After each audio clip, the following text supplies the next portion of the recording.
A newly expanded threat is prompting a WRAL weather alert day. I'm tracking wind speeds, flooding, and who could see a tornado. See the 5-hour window we're most at risk. Then a gas leak shuts down a busy Raleigh road for hours. How long it could add delays to your evening commute. It's been 7 months since a Fayetteville City Councilwoman lost her daughter in an accidental shooting. God blessed us with her 15 years. Her death is not going in vain. It's an emotional interview you'll only see on WRAL. Let's get started with a look at the radar right now. This is the system that will be bringing some severe weather our way. That's why we have issued a WRAL severe weather alert day for tomorrow. Thanks for joining us. I'm Dan Haggerty. And I'm Deborah Morgan. The risk for storms stretches across our entire area after the threat was expanded this afternoon. Meteorologist Kat Campbell is now in the WRAL Severe Weather Center, timing out this threat for where you live. Kat? And the general time frame is 4 to 9 p.m. That's when we're the most concerned about these severe storms moving through the area. A level 2 threat now in parts of our area, damaging wind gusts, hail, and perhaps an isolated tornado. Looking at tomorrow morning, we could wake up to a few showers in the area. Not expecting any severe weather for the morning commute, but you may be slowed down a bit by some of the rain. Partial clearing into the afternoon. That allows us to warm up and really energizes the atmosphere ahead of these thunderstorms that are likely to move in tomorrow evening between 4 and 9 o'clock. And you can see this line of thunderstorms approaching from the west. And as it approaches, it's still pretty intact in the western part of our viewing area. And that's why the threat a little higher there. And then we'll continue to see this line of storms push to the east, likely weakening a little bit as it does so. After 9 o'clock, we could still see some rain, perhaps thunderstorms, but less likely that those would be severe. It's a level 2 threat for Durham, Chapel Hill, North and West, Raleigh, and Fayetteville under the level 1 threat. I'll let you know where in this severe weather risk area we have a threat of an isolated tornado coming up. All right, Kat, see you in a few minutes. Thank you. And as we track this threat for tomorrow, make sure you have the WRAL weather app. You can access radar and get alerts straight to your phone. A section of a major Raleigh road closed right now as crews make some repairs after a gas leak. Sky 5 over this area, Six Forks Road today. You can see that's a worker down in the hole in the ground that they had to dig there. WRAL's Eric Miller has been on this scene for quite a while, since this afternoon, Eric. And from where I'm standing, it looks like there's a lot of work to be done before this road can open back up. Right, Dan, but there is some light at the end of the tunnel from the traffic situation. We're told 3 out of 4 lanes here on Six Forks Road may reopen in the next couple of minutes. Still, crews have a lot of work ahead of them. I want to send you back to that Sky 5 video now. This all started right around 2:30. That's when a contractor trying to install fiber optic cable hit a gas line, causing a pretty significant leak. There were no evacuations in the area, but it did force a closure of Six Forks Road from Westbrook all the way up a half mile to Newton Road, where I'm standing right now. Again, when all of that work is going to wrap up, that is still up in the air. There is that big hole in the road that crews are going to have to fill even after they get this gas leak fixed. But still, some hope, some light at the end of the tunnel, as we may get 3 out of 4 lanes reopened here in the next few minutes. Obviously, we'll be keeping an eye on it, though, and bringing updates as soon as we get them. Dan? Making some progress out there. Eric Miller live in Raleigh. Thanks, Eric. You are taking a live look at the North Carolina Legislative Building tonight, and that's where Senate Republican leaders rolled out their $30 billion spending plan this afternoon. And teachers and state employees may not think much of it. That's thanks to relatively small raises. WRAL's Capitol Bureau Chief Laura Leslie is live at the Legislative Building, where the GOP leaders unveiled their plan. Laura? Deborah, we've already seen spending plans from Democratic Governor Roy Cooper and House Republican leaders. This is the third step in the budget process. After they pass this plan later this week, they'll have to work out the differences with the House and with Cooper, and they're pretty substantial differences. Senate Leader Phil Berger said the Senate's $30 billion budget proposal puts billions of dollars into inflation reserves and savings accounts. As we continue down the road of what economists have dubbed a slow session, the Senate budget proceeds with caution. The Senate's raises for teachers and state employees would be smaller than the House and Governor have proposed.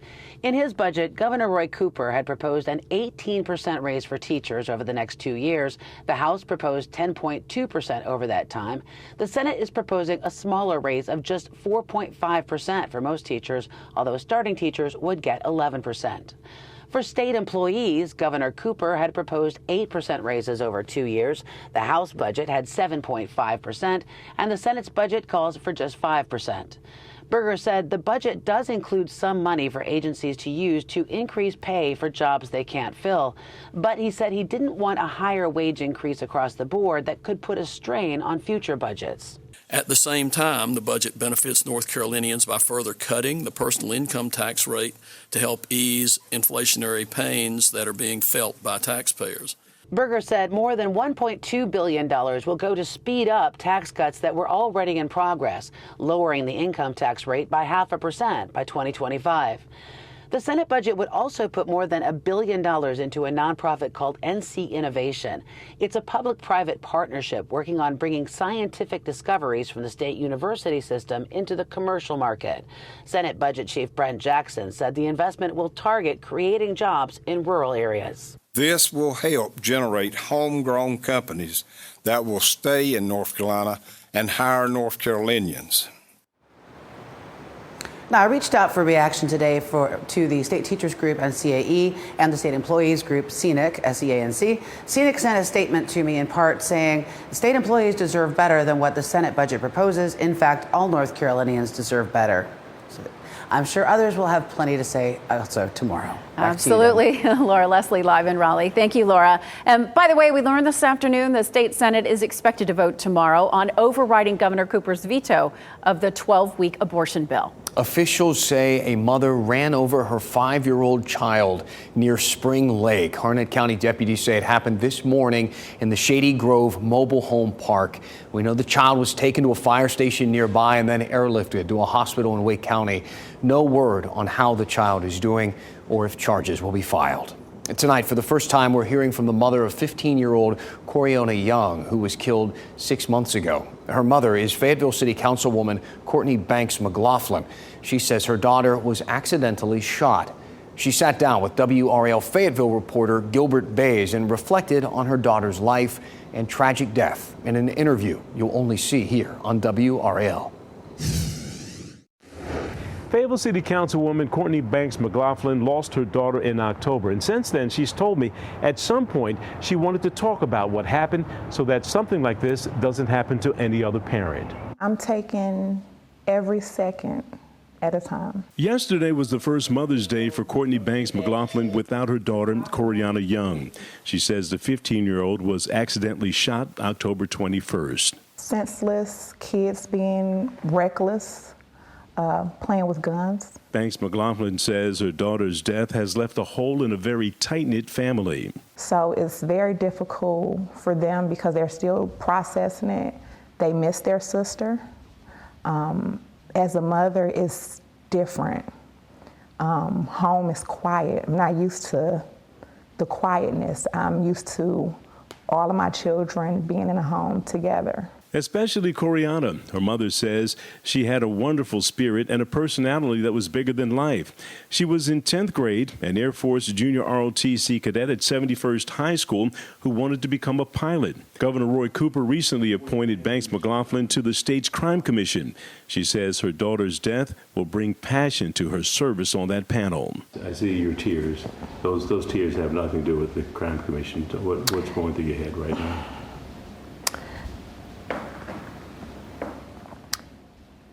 Her death is not going to go in vain. For me, I look at it like God is using her for a purpose, for a reason. Now, because the young man involved is a juvenile, no information is being released about him, but the case is being processed through the juvenile court system. In Fayetteville, Gilbert Bays, WRAL News. We do know that the teenager accused in this shooting has been charged with involuntary manslaughter and possession of a handgun by a minor. Dozens of Durham residents and elected officials came out to CCB Plaza in downtown to honor victims of violence. It's all part of a day of remembrance in Durham that included a moment of silence this morning. City, county, and school board elected leaders read a proclamation about youth safety and wellness. Some students participated in the event, reading poems about when their schools have been on lockdown. Durham Public School Board member Javonia Lewis organized the event. These are all of my children. These are all of your children. Listen, we have to acknowledge that our future is tied to the future of our youth. Some elected leaders were emotional, telling the crowd about how violence has touched their own families. Others called for stricter gun laws and safer storage of weapons. A new study shows veterans who served at Camp Lejeune have a greater risk of developing Parkinson's disease. JAMA Neurology's study compared veterans stationed at Camp Lejeune from 1975 to 1985 to other veterans stationed at a Marine Corps base where the water was not contaminated. The research found the risk for Parkinson's was 70% higher among Camp Lejeune veterans who were exposed. WRAL Investigates has covered the impact of the toxic water contamination at Camp Lejeune for years. You can find that coverage on WRAL.com. Still ahead, a North Carolina officer caught on video passing a stopped school bus as a student began stepping off of it. He is now in trouble for his actions. What his department is saying coming up. So if you've ever felt a subway rush past you, that's what it feels like to get passed by when a car passes you with less than 3 feet. WRAL's Data Trackers is taking a closer look at the safest and most dangerous places to ride a bike across Raleigh. So far this year, Raleigh has had 18 crashes involving bicycles. That's about one every week. WRAL's investigative data journalist Ali Ingersoll is looking at the safest places to cycle around the area. A Sunday spin around 5 Points leads to a narrow miss for seasoned cyclist Brady Thomas. Watch this as car pulls out right in front of him, seemingly not seeing him at all. It can be scary. Most crashes in the city happen when bikes and cars are sharing space, and there isn't any extra room from the roadway, according to the crash data.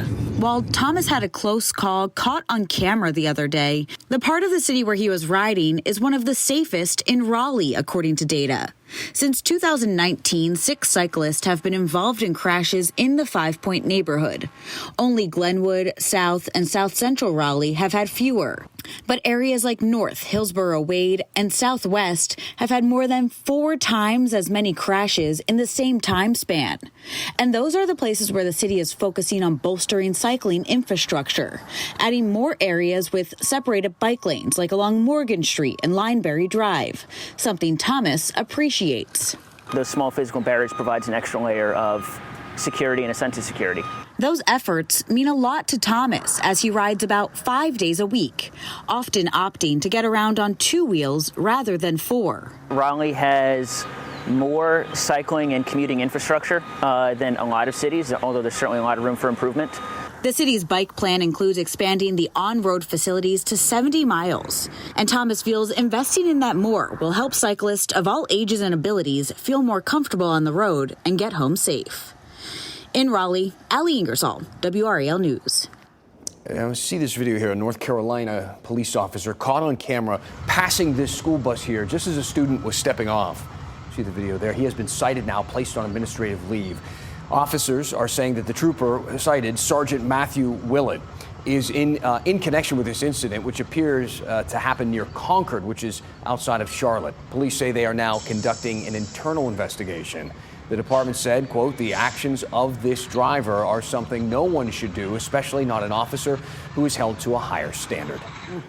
Well, starting today, you're likely to see fewer flight options when booking your next trip. An air traffic controller shortage prompted airlines like United to reduce its number of routes from airports like New York. The change could cause a ripple effect at other airports, including RDU. Delta and American have plans to drop flights for the summer travel season. Well, if you're traveling on Memorial Day weekend, prepare for record-breaking crowds. This could be the busiest Memorial Day weekend at airports since 2005, according to AAA. The organization expects an increase of air travel of 11% over last year. Highways will be crowded too, with AAA predicting 37 million people road tripping, a 6% increase. And it could be a sign of a sizzling summer travel season. AAA says this summer could be record-setting, especially for airports. People have been coming to visit Wake County, and the tourism economy is starting this year off strong because of it. Today, Visit Raleigh released a Wake County tourism industry report for the first quarter of the year, and it shows hotel occupancy is one of several indicators which increased. It outpaced the state and national average, rising about 36% over 2022. The president and CEO of Visit Raleigh says events like the NHL Stadium Series brought in a lot of people and a lot of money to start off the year. Now our weather's about to get really nice, though we do have some rain on the way. Meteorologist Kat Campbell here to tell us what to expect, Kat. Just wait until after tomorrow. Then we've got some really nice days ahead. High temperatures in the 70s, the nice spring-like weather holding on a bit longer. In Warrenton tonight, it's mostly cloudy outside. They've seen a little bit of rain in Warrenton. You can see the road still a little damp, but it's just been sprinkles in our northern counties this evening. And as expected, they never really made it south and past the triangle.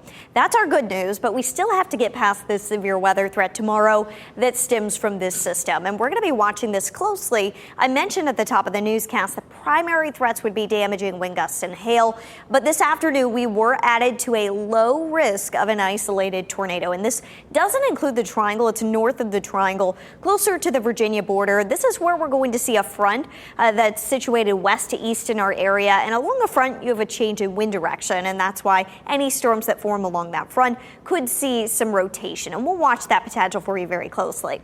Futurecasts tomorrow morning showing the potential for some showers early on, and then we're going to be watching this line of storms approach from the west. This would move in later in the evening between about 4 p.m. and 9 p.m., but we may not be done with the rain after that. The severe weather threat likely to die down after about 9 o'clock, but we still have the potential for some showers to move through along this front tomorrow night into early Wednesday morning. After that, we'll slowly see the clouds clear out on Wednesday and improving weather expected. High temperatures back in the 70s with lows in the 50s behind that front. Tomorrow, as the kids head to school in the morning, 8 a.m., 65, there is a small chance for rain in the morning. This would be light rain sprinkles, not expecting any severe weather. Late morning into the early afternoon, just a 20% chance for rain. So if you want to do recess outside with the kids, I think that you'll be fine to do so. Temperatures in the 70s and 80s. But once we get closer to 4 o'clock, that's when some of these thunderstorms start to push into the area, and we could see some isolated, more scattered activity ahead of the line. In Durham, you can see out at the DBAP, they are preparing for the rain tomorrow. The Bulls are going to be back in town this week, and they should have some gorgeous baseball weather as we get into Wednesday, Thursday, and Friday. All 3 days look nice and dry, comfortable. Out here at the WRAL Gardens, we've got some folks out taking pictures. The century plant growing taller by the day. Be sure to come check it out. And at our WRAL Fayetteville newsroom, we're still at nearly 80 degrees right now. We've seen a big difference in temperatures in the area today. All of that having to do with the cloud cover. Tomorrow will be the warmest day of the next 7, 84 degrees, but those warm temperatures helping to fuel thunderstorms. It's a WRAL weather alert day tomorrow due to the potential for severe storms. Once we get past tomorrow, things really quiet down for the second half of the work week. We even get down to 54 by Friday morning, so some really nice weather ahead. Over the weekend, we have a chance for some rain with high temperatures back near 80. But this does have to do with the potential coastal low, and if that shifts a little bit farther to the east, then we may be able to take out rain chances. So just don't lock in any weekend plans just yet. All right, well, we'll check in with you first. How about that? Thanks, Kat. Still ahead, the Canes don't have a schedule for the next round of the playoffs yet. Yeah. In the meantime, they are on the ice getting ready. A look at their practice today and who hit the ice again coming up.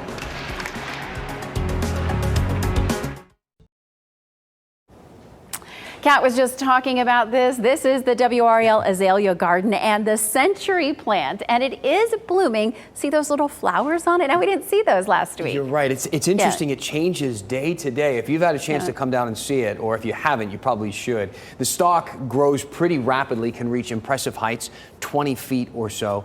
Come down. Check it out as it blooms. It's a rare thing to see, or just watch it from home, because we do have a live stream at WRAL.com. Better in person, I will admit.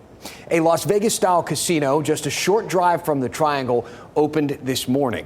Caesars, Virginia is just across the state line in Danville, about an hour-and-a-half drive from Raleigh. The flashing lights and screens of more than 700 slot machines are now open and in full swing. You can see all the people lined up to get inside. The casino opens inside a massive tent on the site of a future $650 million resort and is expected to draw a lot of visitors from our area. The Carolina Theater announced a new inclusive film series designed for people of all ages on the autism spectrum. This is such a great idea. The theater is holding free monthly sensory-friendly film screenings starting in July. And during the shows, the lights will be dim, not dark, just dim, and the volume will be lowered.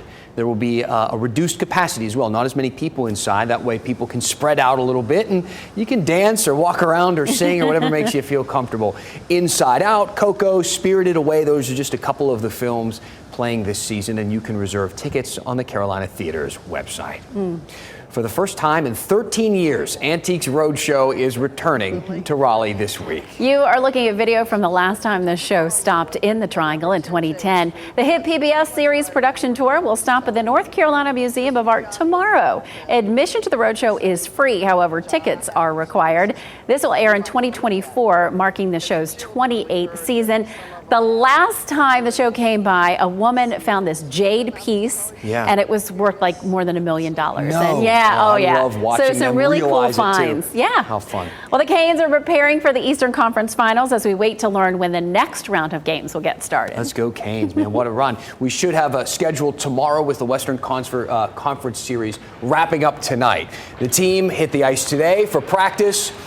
They are ready to go. All their players have been ready to go since the end of the last series. So they say they feel up to the challenge here in the next round. As for the rest of the team, they're just trying to stay sharp, fit, and it's like a little family, these guys. Yeah. Teuvo Teravainen back out on the ice, had a broken hand 2 weeks ago. I broke my toe and I can barely walk, and he broke his hand and is ready to play hockey. You think you could play if they needed you? No, well, yes. Maybe. I could. Absolutely. Thanks for being with us tonight. See you again at 10 and 11. Have a great night. Keep watching WRAL News over the air channel 34 and Spectrum channel 1257.